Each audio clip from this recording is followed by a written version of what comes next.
right, day one of practice here at the FLW Cup. Lake Hamilton is winding down at least. We're starting to get some guys coming off the water after putting in, I don't know, like 12 hours a day, right, Ryan? Yeah, so whatever that adds up to, 12 and a half hours. Got here, I think it was 6:15, and so we could be waiting to blast off right at 6:25. Yep. Because we can't start fishing or start blast off till 6:25, and I think that morning bite's going to be a pretty pivotal piece to this tournament. So I wanted to make sure I was here early for that. Sure. And definitely didn't catch any fish this morning. So that really paid off. But I'm excited. I just covered a lot of the lake today, you know, and just saw a bunch of different things. Some things I liked, some things I didn't like. I ran all the way up to the dam because I'm a river rat. Yep. Tennessee River. Yep. You're a Gunnersville guy. I'm a Gunnersville guy, Pickwick guy. Kind of cut my teeth below the dam on below Wilson Dam on Pickwick, and I always got to check a dam out, especially if I can get to it. And yeah, heck yeah. When you start running up there, it feels like an air conditioner's on. Because I look at my water temp and it's like 62 degrees. Yeah. And and you stick your hand in and you're like, oh my gosh, and you don't know but it's 10-foot visibility up there, carpets of hydrilla and milfoil, and it's all laid over like that with that current going, and I didn't catch a fish up there, man. I did catch I think there's pike here. I do think, or Could something be that looked like a pickerel, pike. maybe? Pickerel. Yeah. Probably a pickerel. I would say so. Unwinding from Champlain. I hear you. There's a lot of toothy things that between here and there. Critters, Yep. that's right. But I'm not dialed in on a bait yet. And that's okay. It's day one. Right. The one thing I'm kind of curious about, because Hamilton, not a very big lake. It's like 7,000 acres. It does have it's kind of sprawly, and then it's got some pockets and little nooks and crannies and stuff like that. But 4 days, in my mind, seems like a lot of time. Have you thought about breaking down the lake? Obviously, you went up to the dam, you know, and all around, but are you trying to section it off day by day, or are you just kind of feeling it out as you roll? Right, so I haven't pre-practiced the entire year. So getting that extra day I took today to really just drive the whole lake and kind of see. So this was your kind of first look at everything. Exactly. Gotcha. And first impression, I think it'll fish small, deep, but big, shallow. Okay. There's a lot of backwaters and nooks and crannies that you can kind of tuck into. And when I was shallow, I never saw another boat except one. I saw Brad Knight at the end, and it was right around the corner over here. But I never. When you're deep, it seems like he's over there. He's on that point. But yeah, and I think the lake being small, so if you got on a pattern, you don't want to run too much of it because the lake's not that big. Right. So it's kind of like a scratch and sniff. You're like, okay, I'll leave that. Sure. And then, but I think you might end practice like maybe early, maybe if you get on something, because you don't want to wear them out, and you don't want to spread yourself too thin on top of that. Yeah. Do you think this will be an event where, obviously, like you said, there's brush piles, there's a lot of deep stuff you can do, there's a lot of shallow stuff. Will this be an event where we'll see guys doing pretty much all of that every day of the event? Yeah, I think there are probably guys that will try and capitalize on that morning bite every day and then kind of move to the deeper water. But when I moved deep this afternoon, it seems like all the fish were up in the water column. Oh. So that'll be to be determined. So a little bit of schooling action, never was able to catch any of them. Best I could do was a 3.5 true bass. I had a few whacks on it, but never caught them. But it seems like I used that new live sight.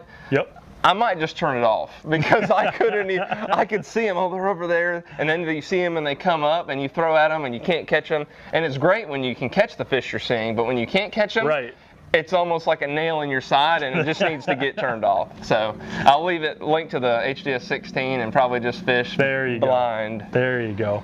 Well, the final thing I want to ask you about, we've heard a lot about boat traffic. There's a lot of people here at the ramp today. It's Sunday. Yep. You said it did get a little sporty out there today, and the majority of the tournament is going to take place on the weekend, so boat factor could be an issue in just getting around. Right, just getting around. I calculated today I would have to average 45 miles an hour. Like, that's what I would plan if I was making a run, like to get back in time. Sure. It was probably because if you're going to go any faster, like I was going that fast and I knocked my rub rail off on my port side today. So I got to go back and do a little maintenance. So just be careful out there because they're definitely just turbulent.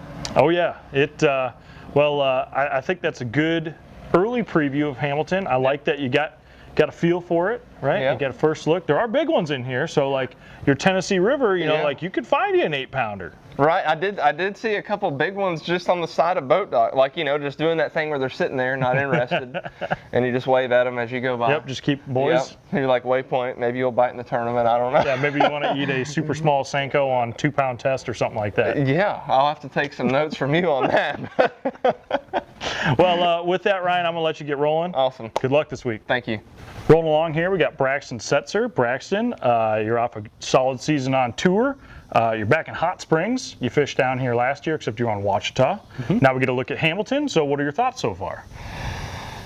You know, overall, it was a good year to me, and I'm happy to be back in Hot Springs. This is what we work all year for, and what I've seen just from the layout of the lake, I like Hamilton. I really do. It kind of sets up a lot more like lakes I'm used to around home. It's got a lot of boat docks. It does have some grass in the water, some water willow, things like that. We have that around the house. And it seems to be a large majority of it is a river. So Checks a lot of boxes for you. it checks a lot of boxes. That's what I'm used to fishing at home. So, you know. Now, as for this week, I guess we're just going to have to see. Bites seem to be, you know, at a premium. And it's just going to be capitalizing on the bites you get. The question I want to throw to you first off is, obviously Hamilton's a small lake, and 4 days of practice can be a lot. How have you thought about how to like manage your time on the water this week, or do you shorten your days so you don't burn yourself out, or what's your theory there? Yeah, you know, actually today I didn't plan on staying out as long as I did, and it's gonna be this will probably be my longest day, honestly. Okay. And it's just because of the heat and the long days and the fact that it is 4 days. I mean, that's a lot more practice time than we typically get. And this being a 3-day event, we have 4 days of practice for a 3-day event, where we normally get 3 days of practice for a 4-day event. And so time management in the heat is going to be something that I really pay attention to, and not try to push myself too hard. And I just I'll judge that day to day, and when I feel like I'm not being productive anymore, I'll cut it off and call it. And you know, so probably come in a little earlier tomorrow, and then gradually get a little earlier throughout the week. Okay. Were you a guy that came here to pre-practice? I did come to pre-practice, and it's kind of a lot of the same. Okay, I was going to ask how much changed maybe from when you were here to now. The only thing that really changed is I guess the number of boats. So it, you know, I'm hoping that people are gonna start to spread out a little more. Today it seemed like, you know, pretty much everywhere I wanted to try to go, there was 2 or 3 competition boats, and so I'm hoping everybody will kind of find an area of the lake they like, and kind of settle into that area, and maybe it'll be enough to spread the field out. You know, but again, in 4 days, the whole field's going to cover the entire lake. Yeah. Then I've heard a lot of that just here at the ramp talking to guys. I guess in terms of the actual fishing, obviously we're only 1 day of practice in, but I know you can catch them shallow, and I know you're really good at looking at your lurances and finding brush and stuff like that. So how much did you split between like shallow, deep today? Did you go all in one way or another? I bounced around a little bit. I kind of tried to stay more shallow today than anything, just to get an idea of what's going on up there. Sure. I figured today is probably going to be the best shallow day there was, you know. So I wanted to see what was going on up shallow, and as the pressure kind of settles in, you know, it's gonna be hard to tell what's going to happen. You know, are you going to have a large majority of the field up shallow, you know, continuing to beat on the shallow fish, the resident fish? Or are you going to have more guys start to venture out deep and make the deep bite a little tougher? I think it's probably going to wind up being a fairly tough tournament, just because these guys are so good at doing everything that you're really going to have to work and capitalize and maybe try to figure out something a little different, a little off the wall from what everybody else is doing.